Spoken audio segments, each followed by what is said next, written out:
Scène 1. Extérieur. Nuit. Manoir. Une fille aux cheveux bruns, lisses et longs, se déplace dans ce qui semble être un manoir hanté.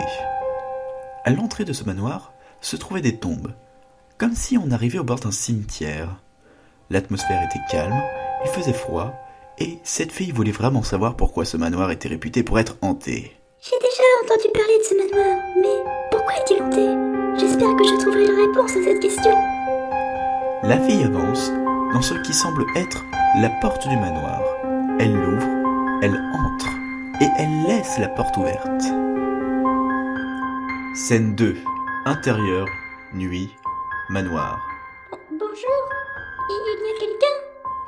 Aucune réponse, mais l'intérieur de ce manoir était vraiment gigantesque. Il y avait un vieux piano rempli de toiles d'araignée, une vieille table avec de la nourriture périmée laissée dans une assiette. Il y avait des pommes périmées, des poires périmées, une espèce de mélange qui ne donnait vraiment pas envie de le manger. Le sol était craquelé. Seulement, il y avait une étagère que la fille n'avait pas remarquée en entrant à l'intérieur. Il y avait quelque chose de posé sur la table. Il s'agissait d'une carte d'identité. Madame Parenté, c'était la dernière à habiter ici. Alors elle hante toujours ces lieux apparemment.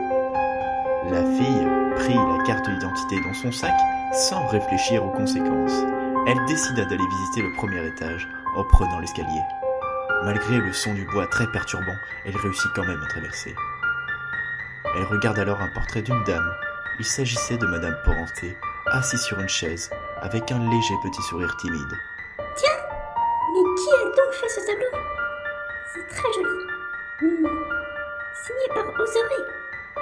Je devrais chercher de qui il s'agit. La fille marche un peu plus loin vers ce qui semble être une petite cuisine.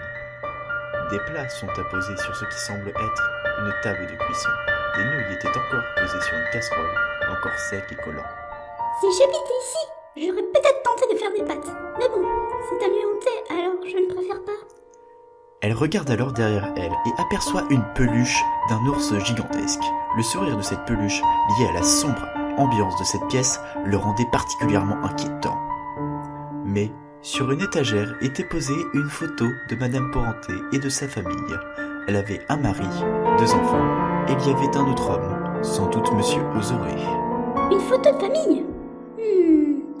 Mais la fille entendit un bruit. Il semblerait que quelqu'un essaye de forcer la porte. Un individu étrange apparaît alors. Il avait les cheveux bruns, portait une veste rouge et dit d'un ton très clair et très fort: « Encore un voleur! Laissez-nous tranquille !»